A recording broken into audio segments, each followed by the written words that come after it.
Hi, welcome to RDP Academy. Friends, మన సబ్స్క్రైబర్స్లో కొంతమంది paper 2కి సంబంధించి మెటీరియల్ కావాలని అడుగుతున్నారు. మా టీం మెటీరియల్ తయారు చేస్తుంది. మ్యాక్సిమం ఈ మంత్ ఎండింగ్ లోపు మీకు PDF రూపంలో మెటీరియల్ అందిస్తాం. నేను ముందుగా చెప్పినట్టు పేపర్ 2కి సంబంధించి అన్ని క్లాసులు మరియు మెటీరియల్ అంతా కూడా మీకు ఫ్రీగా అందిస్తాను. మెటీరియల్ అందించడానికి మాత్రం మంత్ ఎండింగ్ వరకు టైం పడుతుంది ఫ్రెండ్స్. అప్పటి వరకు వెయిట్ చేయాలనుకుంటే పేపర్ 2కి సంబంధించి మార్కెట్లోకి మెటీరియల్ వచ్చాయి, అవి తీసుకోండి. తర్వాత మేము అందించే మెటీరియల్ చూడండి. రెండు మెటీరియల్ చదవడం వల్ల మీకు నాలెడ్జ్ ఇంకా పెరుగుతుంది. ఓకే, ఇక చూస్తే AP endowment executive officer grade 3 paper 2కి సంబంధించి 12th చాప్టర్ గురించి మనం డిస్కస్ చేస్తున్నాం. ఈ వీడియోతో మనకు 12th చాప్టర్ మొత్తం కంప్లీట్ అవుతుంది. అంటే ఎండోమెంట్స్ యాక్ట్ 1987 నుంచి సిలబస్లో మనకు రెఫరెన్స్గా ఇచ్చిన అన్ని చాప్టర్స్ కూడా ఈ వీడియోతో కంప్లీట్ అవుతాయి. ఈ ఎండోమెంట్స్ యాక్ట్ 1987 నుంచి మనకు 30 నుంచి 40 మార్కులు వచ్చే అవకాశం ఉంది. సో ఈ చట్టానికి సంబంధించి సిలబస్లో మనకు రెఫరెన్స్గా ఇచ్చిన 3 చాప్టర్లు కూడా జాగ్రత్తగా చదవండి. ఇక 12th చాప్టర్కి సంబంధించి సిలబస్లో మనకు రెఫరెన్స్ కింద ఇచ్చిన సెక్షన్ 75 నుంచి 87 వరకు రెఫరెన్స్ కింద ఇచ్చాడు. అంటే మొత్తం 12 సెక్షన్లు మనకు రెఫరెన్స్ కింద ఇచ్చాడు. ఈ 12 సెక్షన్లో సెక్షన్ 75 నుంచి 81 వరకు గత వీడియోస్లో డిస్కస్ చేసాం. ఈ వీడియోలో సెక్షన్ 82 నుంచి 86 వరకు చూద్దాం. ఫ్రెండ్స్, ఈ చాప్టర్లో సెక్షన్ 84 మరియు 85 మరియు 86 చాలా ఇంపార్టెంట్. సో అవి జాగ్రత్తగా చూడండి, వీలైతే నోట్ చేసుకోవడానికి ప్రయత్నించండి. Section 82 lease of agricultural lands అంటే వ్యవసాయ భూములు అద్దెకు ఇవ్వడం గురించి చెబుతుంది. సెక్షన్ 82 వ్యవసాయ భూములు అద్దెకు ఇవ్వడం గురించి చెబుతుంది. దానిలో సబ్సెక్షన్ 1, సెక్షన్ 82లో subsection 1, any lease of agricultural lands belonging to or given or endowed for the purpose of any institution or endowment subsisting on the date of commencement of this act shall notwithstanding anything in any other law for the time being in force held by a person who is not a landless poor person stand cancelled. అంటే ఈ చట్టం అమలులోకి రావడానికి ముందు దేవాలయ వ్యవసాయ భూములు ఏ వ్యక్తికైనా లేదా సంస్థకైనా కౌలుకు ఇస్తే ఈ చట్టం అమలులోకి వచ్చాక మిగిలిన ఇతర ఏ చట్టాలలో ఏమున్నా సరే ఆ నిబంధనలు అన్నీ రద్దు చేసి ఈ చట్టంలో చెప్పిన నూతన నిబంధనలు అమలు చేస్తారు. అది ఫ్రెండ్స్, ఈ చట్టం అమలులోకి రావడానికి ముందు దేవాలయ వ్యవసాయ భూములు ఎవరికైనా కౌలుకి ఇస్తే అవన్నీ రద్దు అయ్యి ఈ చట్టంలో చెప్పిన నూతన నిబంధనల ప్రకారం మళ్ళీ కౌలుకిస్తారు. కానీ భూమి లేని పేద రైతులకు మాత్రం అవి రద్దు కావు, మిగిలిన వారి అందరికీ రద్దు అవుతాయి. ఈ చట్టం అమలులోకి రావడానికి ముందు ఎవరికైనా కౌలుకి భూమి ఇస్తే అవన్నీ రద్దు చేసి ఈ చట్టంలో చెప్పిన నూతన నిబంధనల ప్రకారం కౌలుకిస్తారు. Okay, subsection 2, in respect of lease of agricultural lands other than those lands situated in the municipalities and municipal corporations held by a landless poor person for not less than 6 years continuously. Such person shall have the to purchase such lands for the consideration of 75% of the prevailing market value of similarly situated lands at the time of purchase, and such consideration shall be paid in 4 equal installments in the manner prescribed. Such sale may be effected otherwise than by tender cum public auction. అంటే municipality ప్రాంతాల్లో కాకుండా భూమి లేని పేద రైతు దేవాలయ భూములను వరుసగా కనీసం 6 సంవత్సరాలు వాటిని సాగు చేస్తుంటే, మున్సిపాలిటీ ప్రాంతాల్లో కాకుండా మిగిలిన ప్రాంతాల్లో దేవాలయ భూమిని ఒక పేద రైతు 6 సంవత్సరాల నుంచి వాటిని సాగు చేస్తుంటే అతను ఆ భూమి కొనుగోలు చేయడానికి అర్హుడు. ఆ దేవాలయ భూమిని ప్రభుత్వం అతనికి అమ్మాలి అనుకుంటే అమ్మవచ్చు. వరుసగా 6 సంవత్సరాలు దేవాలయ భూమిని సాగు చేస్తున్న భూమి లేని పేద రైతు. ఓకే, ఈ విధంగా ప్రభుత్వం దేవాలయ భూమిని అతనికి అమ్మాలి అనుకుంటే అతను ఆ భూమి యొక్క మార్కెట్ ధరకు 75% చెల్లిస్తే సరిపోతుంది.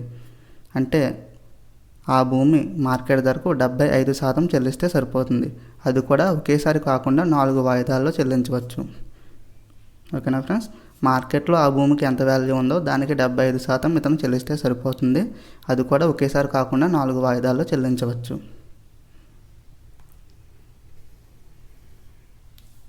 Next point, provided that if such small and marginal farmers who are not able to purchase the land will continue as tenants provided if they agree to pay at least 2/3 of the market rent for similarly placed lands as lease amount.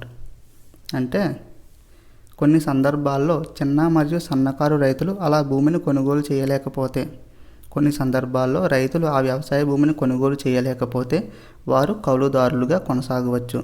అది కూడా మార్కెట్లో అటువంటి భూమికి ఎంత అయితే కౌలు చెల్లిస్తున్నారో, ఈ దేవాలయ భూమి కాకుండా మార్కెట్లో అలాంటి భూమికి ఎంత అయితే కౌలు చెల్లిస్తున్నారో దేవాలయ భూమికి 2/3 వంతు కౌలు చెల్లిస్తే సరిపోతుంది.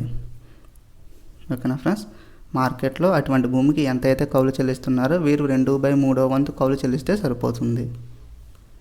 Okay, explanation 1 important points friends చూడండి. Explanation 1, for the purpose of this subsection landless poor person means a person whose total extent of land held by him either as owner or as cultivating tenant or as both not exceed 2.5 acres of wetland or 5 acres of dry land, and whose monthly income other than from such land does not exceed 1000 rupees per mensum, 12,000 rupees per annum.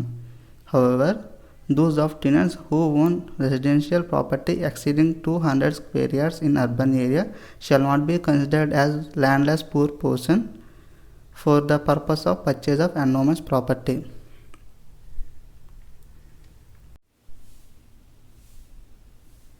భూమి లేని పేద వ్యక్తి, landless poor person అంటే తాను సొంతంగా సాగు చేసే భూమి మరియు కౌలుకు తీసుకొని సాగు చేసే భూమి రెండూ కలిపి, తాను సొంతంగా సాగు చేసే భూమి అయినా అయి ఉండొచ్చు, లేదా కౌలుకు తీసుకుని సాగు చేసే భూమి అయినా అయి ఉండొచ్చు, లేదా రెండు కలిపి అయినా అయి ఉండొచ్చు. మాగాణి భూమి అయితే 2.5 ఎకరాలు దాటకుండా, లేదా మెట్ట భూమి అయితే 5 ఎకరాలు దాటకుండా అతనికి ఉండాలి. మరియు అతని వ్యవసాయేతర ఆదాయం అంటే ఈ భూముల ద్వారా అతనికి వచ్చే ఆదాయం కాకుండా మిగిలిన ఆదాయం నెలకి 1000 రూపాయలు మరియు వార్షిక ఆదాయం 12,000 మించకుండా ఉండాలి. అప్పుడు అతనిని భూమి లేని పేద వ్యక్తిగా గుర్తిస్తారు. ఇంపార్టెంట్ పాయింట్ ఫ్రెండ్స్, ఈ చట్టం ప్రకారం భూమి లేని పేద వ్యక్తి అంటే అతను సాగు చేసే భూమి మాగాణి భూమి అయితే 2.5 ఎకరాలు దాటకుండా, మెట్ట భూమి అయితే 5 ఎకరాలు దాటకుండా ఉండాలి. మరియు అతని వ్యవసాయేతర ఆదాయం నెలకి 1000 రూపాయలు మరియు వార్షిక ఆదాయం 12,000 మించకుండా ఉండాలి. Next explanation 2, for the purpose of this subsection small and marginal farmer means a person who is being a lease in holding in excess of acres 0.25 cents of wetland or acres 0.50 cents of dry land respectively. They may be allowed to continue in lease subject to payment of 2/3 of prevailing market rent, and excess land held if any more than the above limits shall be put in public auction. అంటే చిన్న మరియు సన్నకారు రైతు అంటే అతను సాగు చేసే భూమి మాగాణి భూమి అయితే 0.25 సెంట్లు అంటే పావు సెంటు కంటే ఎక్కువ మరియు 2.5 ఎకరాల కంటే తక్కువ ఉండాలి. మరియు అతను సాగు చేసే భూమి మెట్ట భూమి అయితే 1/2 సెంటు కంటే ఎక్కువ మరియు 5 ఎకరాల కంటే తక్కువగా అతను సాగు చేస్తుంటే అతనిని చిన్న మరియు సన్నకారు రైతుగా గుర్తిస్తారు. ఈ విధంగా అతను కౌలు చేస్తున్న దేవాలయ భూములకు 2/3 వంతు కౌలు చెల్లించి వాటిని సాగు చేసుకోవచ్చు. అది ఫ్రెండ్స్, అతను సాగు చేస్తున్న భూమి పావు సెంటు కంటే ఎక్కువ, 2.5 ఎకరాల కంటే తక్కువ మాగాణి భూమి అయ్యి ఉండాలి. అదే మెట్ట భూమి అయితే 1/2 సెంటు కంటే ఎక్కువ, 5 ఎకరాల కంటే తక్కువగా ఉండాలి. అప్పుడు అతనిని చిన్న మరియు సన్నకారు రైతుగా గుర్తించి అతనికి దేవాలయ భూములు కౌలుకి ఇచ్చినప్పుడు 2/3 వంతు మాత్రమే చెల్లిస్తే సరిపోతుంది. ఓకే, సబ్సెక్షన్ 3 82లో subsection 3, the authority to sanction the lease or licence in respect of any property or any or interest thereon belonging to or given or endowed for the purpose of any charitable or religious institution or endowment, the manner in which and the period for which such lease or licence shall be such as may be prescribed. అంటే ఈ విధంగా దేవాలయ భూములను కౌలుకు లేదా అద్దెకు ఇచ్చిన అధికారి ముందుగా ఈ నిబంధనలన్నీ రూపొందించాలి. దేవాలయ భూములను కౌలుకిస్తాం కదా, అప్పుడు ఒక అధికారి ఈ నిబంధనలన్నీ రూపొందించాలి. అనగా ఎంత ధరకు కౌలుకిస్తున్నారు, కౌలు నగదు ఎంత సమయంలోపు చెల్లించాలి, అలాంటి నిబంధనలు అన్నీ రూపొందించి కౌలుకు తీసుకునే వ్యక్తికి లేదా సంస్థకు తెలపాలి. మరియు ఆ నిబంధనలు సరిగ్గా అమలు చేయాలి. ఆ అధికారి ఆ నిబంధనలు అన్నీ రూపొందించి ఆ నిబంధనలు అన్నీ కూడా కౌలుకి ఎవరికైతే ఇస్తున్నామో ఆ వ్యక్తికి లేదా సంస్థకు తెలపాలి. అవన్నీ కూడా సరిగ్గా అమలు అయ్యేలా చూసుకోవాలి. Subsection 4. Every lease or license of any immovable property other than the agricultural land belonging to or given or endowed for the purpose of any charitable or religious institution or endowment subsisting on the date of commencement of this act shall continue to be in force subject to the rules as may be prescribed under subsection 3. అంటే ఈ చట్టం అమలులోకి వచ్చిన తర్వాత కేవలం వ్యవసాయ భూములపై ఉన్న పాత నిబంధనలు మాత్రమే రద్దు అవుతాయి. ఈ చట్టంలో చెప్పిన నూతన నిబంధనలు అన్నీ అమలవుతాయి. ఫ్రెండ్స్, దీని గురించి ఆల్రెడీ ఫస్ట్ సబ్సెక్షన్లో చెప్పుకున్నాం. ఈ చట్టం అమలులోకి వచ్చాక వ్యవసాయ భూములపై ఉన్న అన్ని పాత నిబంధనలు రద్దయి నూతన నిబంధనలు అన్నీ అమలవుతాయి. ఈ చట్టంలో చెప్పినవన్నీ అమలవుతాయి. అయితే మిగిలిన స్థిరాస్తులపై, వ్యవసాయ భూములు కాకుండా మిగిలిన స్థిరాస్తులపై ఉన్న నిబంధనలు ఏవి రద్దు కావు. అవి ఎప్పటి వలె కొనసాగుతాయి. వ్యవసాయ భూములపై ఉన్న నిబంధనలు మాత్రమే రద్దు అయ్యి నూతన నిబంధనలు అమలు చేస్తారు. స్థిరాస్తులపై ఉన్న నిబంధనలు ఏవి రద్దు అవ్వవు. Okay. Subsection 5. The provisions of the Andhra Pradesh Tenancy Act 1956 and Andhra Pradesh Tenancy and Agricultural Lands Act 1950 shall not apply to any lease of land belonging to or given or endowed for the purpose of any charitable or religious institution or endowment as defined in this act.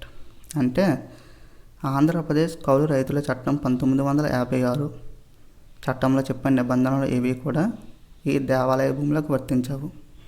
అది friends, Andhra Pradesh tenancy act 1956 and Andhra Pradesh tenancy and agricultural lands act 1950 ఈ రెండు చట్టాల్లో చెప్పిన కౌలు నిబంధనలు ఏవి కూడా దేవాలయ భూములకు వర్తించవు. మిగిలిన అన్ని భూములకు వర్తిస్తాయి, కానీ దేవాలయ భూములకు వర్తించవు.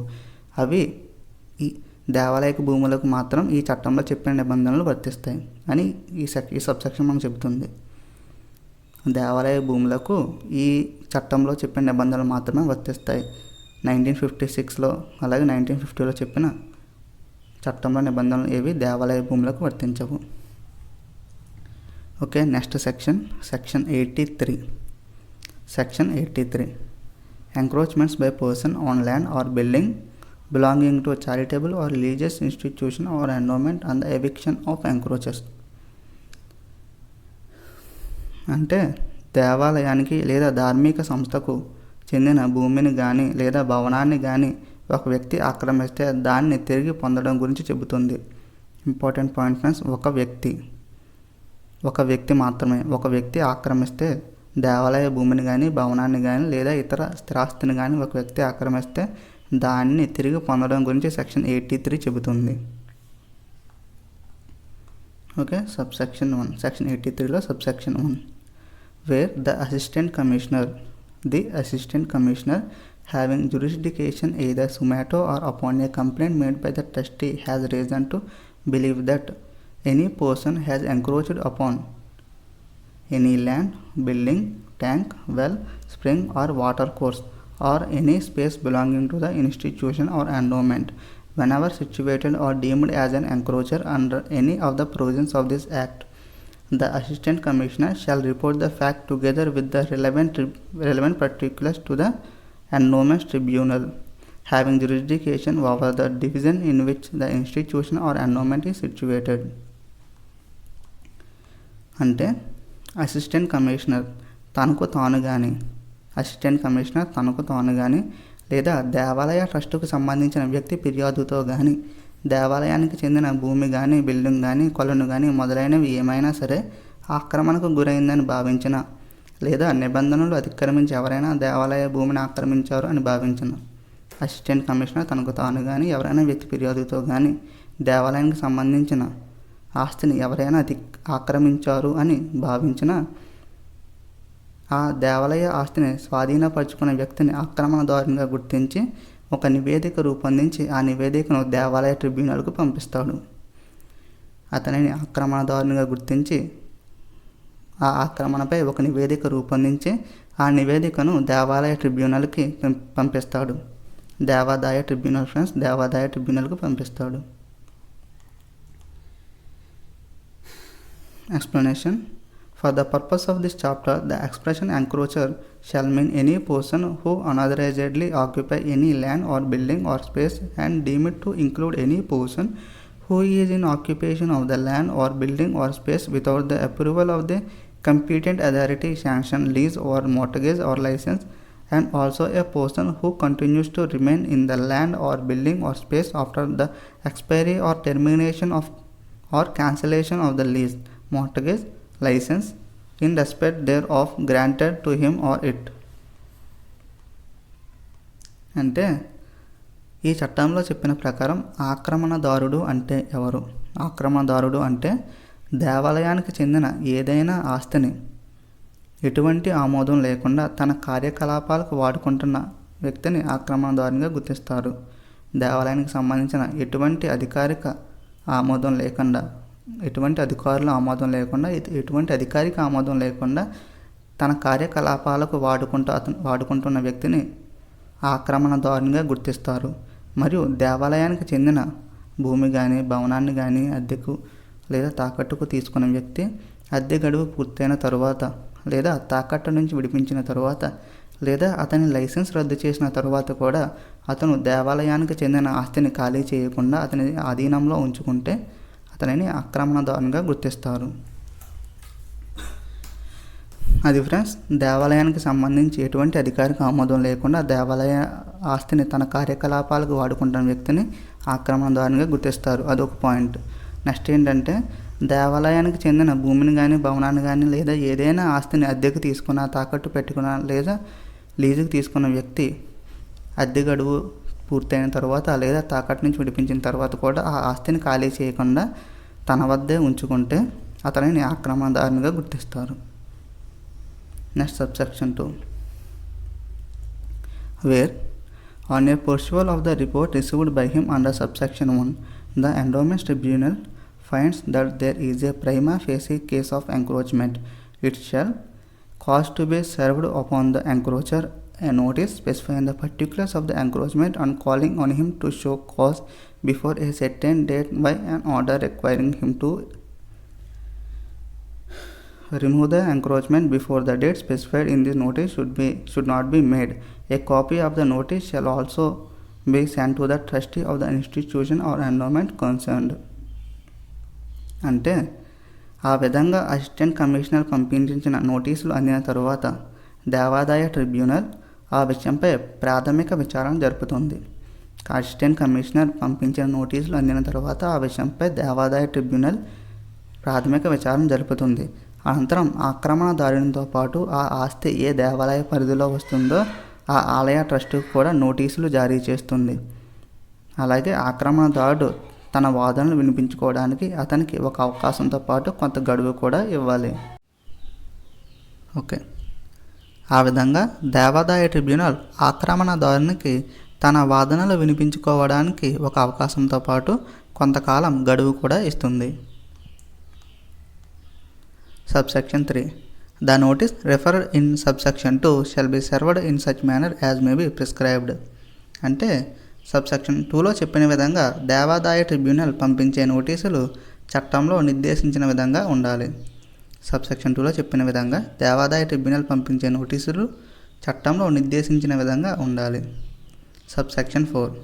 Where after considering the objections, if any of the encroacher received during the period specified in the notice referred in subsection 2, and after conducting such enquiry as may be prescribed, the Endowments Tribunal is satisfied that there has been an encroachment, it may, by order, require the encroacher to remove the encroachment and deliver possessions of the land or building or space encroached upon the trustee before the date specified in such order. ఆ విధంగా దేవాదాయ tribunal ఆక్రమణదారుని వాదనలు విని అతని అభ్యంతరాలు స్వీకరించి వాటిపై సమగ్ర విచారణ జరిపిస్తుంది. అతని వాదనలు విని వాటిపై సమగ్ర విచారణ జరిపిస్తుంది. విచారణ అనంతరం ఆ ఆస్తి దేవాలయానికి చెందినదిగా ట్రిబ్యునల్ గుర్తిస్తే ఆక్రమణను వెంటనే ఖాళీ చేసి దానిని దేవాలయ ట్రస్టుకు అప్పగించాలి అని ఆదేశిస్తుంది.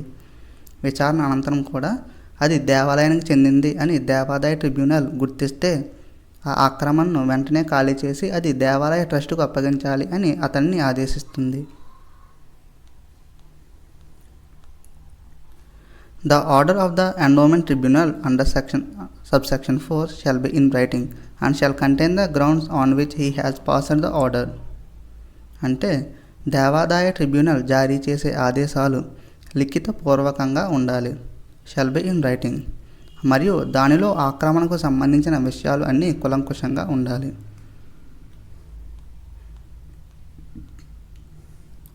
Subsection 6.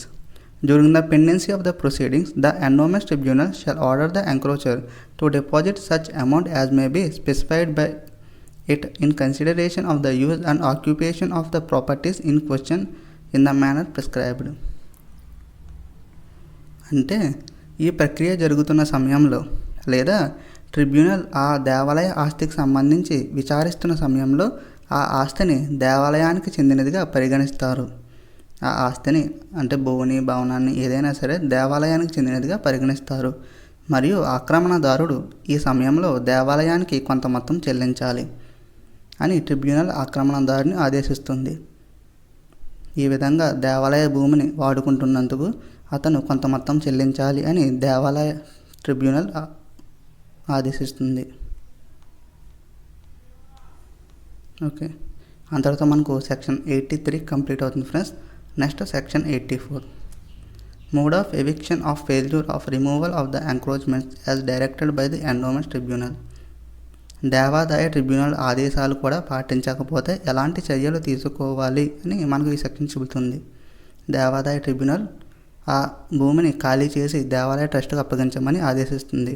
అది కూడా పాటించకపోతే ఎలాంటి చర్యలు తీసుకోవాలి అని మనకు ఈ సెక్షన్ చెబుతుంది. Subsection 1. Where within the period specified in order under subsection 4 of section 83, the encroacher has not removed the encroachment and has not vacated the land, building or space, the assistant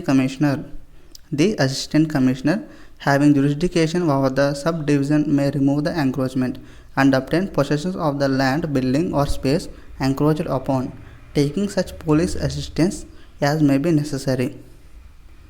Any police officer whose help is required for this purpose shall be required to render the necessary help to the assistant commissioner. అంటే దేవాదాయ tribunal section 83 subsection 4లో చెప్పిన విధంగా జారీ చేసిన ఆదేశంలో ఇచ్చిన గడువులోగా ఆక్రమణదారుడు దేవాలయ ఆస్తిని ఖాళీ చేసి ట్రస్టుకు అప్పగించకపోతే సెక్షన్ 83 సబ్సెక్షన్ 4లో ఏం చెప్పారంటే ఆక్రమణదారుడు ఆ భూమిని ఖాళీ చేసి దేవాలయ ట్రస్టుకు అప్పగించాలని చెప్పారు. ఆ విధంగా అతను ఖాళీ చేసి ట్రస్టుకు అప్పగించకపోతే అసిస్టెంట్ కమిషనర్ పోలీసుల సహకారంతో ఆ ఆక్రమణను ఖాళీ చేయించవచ్చు. అసిస్టెంట్ కమిషనర్ పోలీసుల సహకారంతో దాన్ని ఖాళీ చేయించవచ్చు. ఈ విధంగా దేవాలయ ఆస్తిని తిరిగి పొందడానికి అసిస్టెంట్ కమిషనర్కు ఏ స్థాయి పోలీస్ అధికారి సహాయం కావాలన్నా వారు సహకరిస్తారు.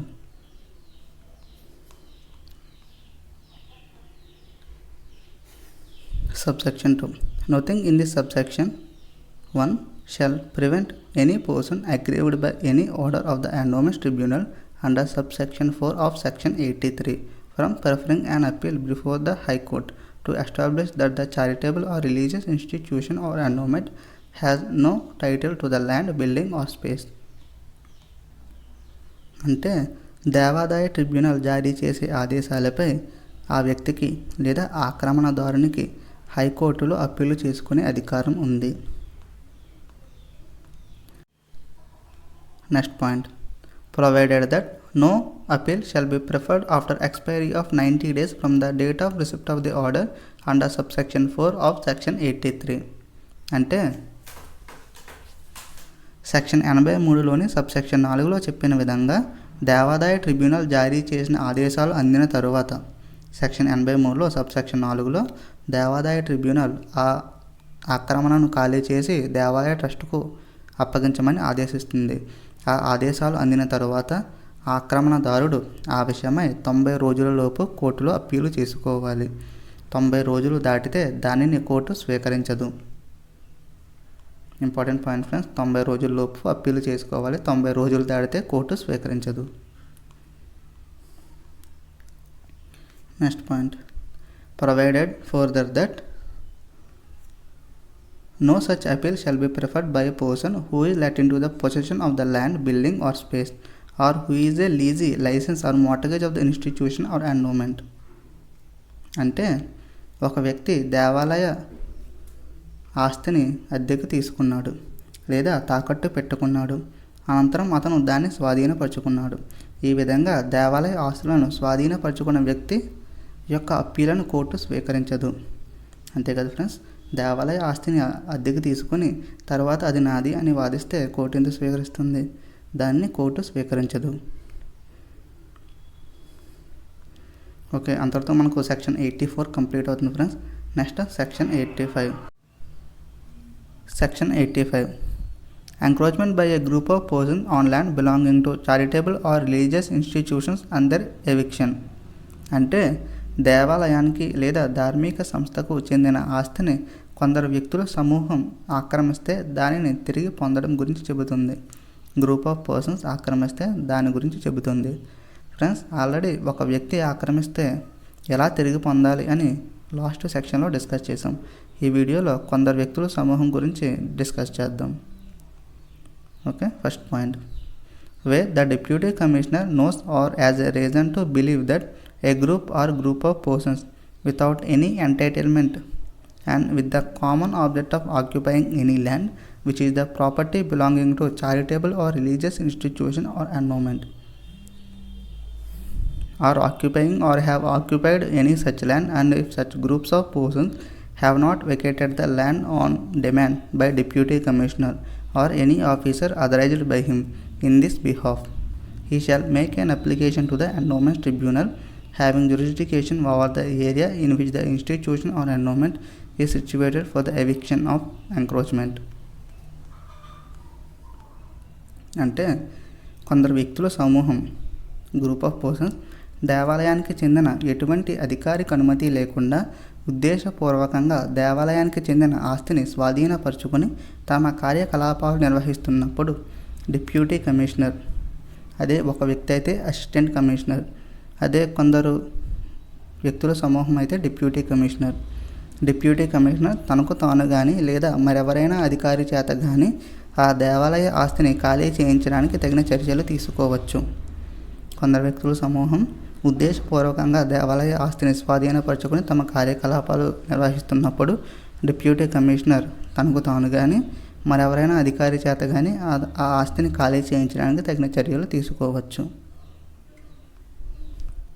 డిప్యూటీ కమిషనర్ ఆదేశాలు వారు పాటించకపోతే అతను ఆ ఆస్తిని తిరిగి దేవాలయానికి రావడానికి తగిన చర్యలు తీసుకోమని కోరుతూ ఆ విషయమై సమగ్ర నివేదిక రూపొందించి దేవాదాయ ట్రిబ్యునల్కు పంపిస్తాడు. Subsection 2, where in any proceedings taken under this section or in consequences of anything done under this section, a question arises as whether any land is the property of the charitable or religious institution or endowment.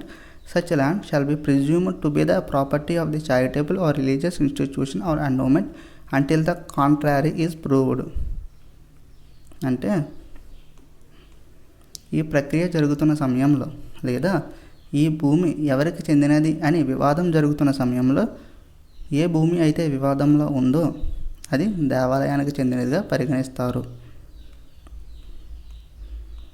Okay, subsection 3, notwithstanding anything in this act, any order of eviction passed by the Endowments Tribunal under subsection 1 shall be final and shall not be questioned in any court of law.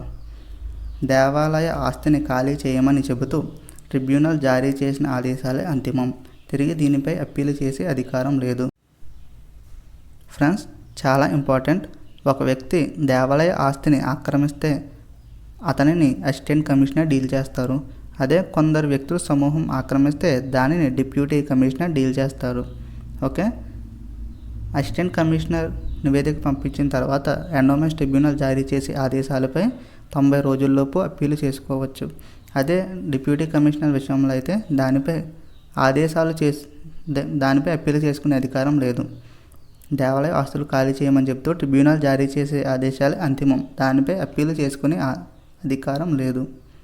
Okay, important point, వీలైతే note చేసుకోండి, 1-2 సార్లు చదవండి, మీకు అర్థమవుతుంది. Okay, last and final section 86, penalty for offences in connection with the encroachment. ఆక్రమణదారుడు ఈ విధంగా దేవాలయ భూములు ఆక్రమించినందుకు విధించే జరిమానాలు. Important, last and final section also. Subsection 1, any person who on or after commencement of this act continues to be in occupation otherwise than by lawful possession of a land belonging to a charitable or religious institution or endowment shall be guilty of an offence under this act. అంటే ఈ చట్టం అమలులోకి వచ్చిన తరువాత కూడా చట్ట వ్యతిరేకంగా దేవాలయ ఆస్తులు వారి స్వాధీనంలో ఉంటే వారిని నేరస్తులుగా పరిగణింపబడతారు. Subsection 2, whoever contravenes the provisions of subsection 1 shall on conviction be punished with imprisonment for a term which shall not be less than 6 months but which may extend to 5 years and with fine which may be extend to 5,000 rupees. అంటే ఈ విధంగా ఎవరైతే దేవాలయ ఆస్తులను స్వాధీనపరుచుకుంటారో వారికి 6 నెలలు తక్కువ కాకుండా 5 సంవత్సరాల వరకు జైలు శిక్ష విధించవచ్చు. అంటే మినిమం 6 months, మ్యాక్సిమం 5 years వరకు జైలు శిక్ష విధించవచ్చు మరియు 5,000 వరకు జరిమానా విధించవచ్చు. Subsection 3, no court shall take cognizance of an offence punishable under subsection 2 except on the complaint in writing of the commissioner. అంటే ఒక వ్యక్తికి సబ్సెక్షన్ 2లో చెప్పిన విధంగా శిక్ష పడిన తరువాత కమిషనర్ ప్రత్యేకంగా లిఖితపూర్వకంగా దానిపై విచారణ జరపమని కోరితే తప్ప ఏ కోర్టు ఈ విషయంలో జోక్యం చేసుకోదు. అది ఫ్రెండ్స్, సబ్సెక్షన్ 2 ప్రకారం ఏ వ్యక్తికైనా శిక్ష పడితే ఏ కోర్టు ఆ విషయంలో జోక్యం చేసుకోదు. అయితే కమిషనర్ లిఖితపూర్వకంగా విచారణ జరపమని కోరితే అప్పుడు విచారణ జరుపుతుంది. ఓకే, ఏ కోర్టు జోక్యం చేసుకోదు. కమిషనర్ కోరితే అప్పుడు దానిపై విచారణ జరుపుతుంది. Last and final subsection 4, no offence punishable under subsection 2 shall be inquired into or tried by any court inferior to that of a magistrate of the first class. అంటే subsection 2లో పరిధిలోకి రానివాడైతే అతనిని జిల్లా ఫస్ట్ క్లాస్ మెజిస్ట్రేట్ విచారణ చేస్తాడు. అంటే subsection 2లో వేయవలసిన శిక్షలు కూడా అనర్హుడైతే అతనిని మొదటగా జిల్లా ఫస్ట్ క్లాస్ మెజిస్ట్రేట్ విచారణ చేస్తాడు. సో ఇది ఫ్రెండ్స్ ఈ వీడియో కనుక నచ్చినట్టయితే లైక్ చేయండి. ఇంతటితో మనకు లాస్ట్ 3 చాప్టర్లు 10, 11, 12 కంప్లీట్ అయినాయి. చాలా ఇంపార్టెంట్ చాప్టర్స్. సో వీడియో కనుక నచ్చినట్టయితే లైక్ చేయండి, అలాగే మా ఛానల్ సబ్స్క్రైబ్ చేయడం మాత్రం మర్చిపోకండి. Thank you for watching.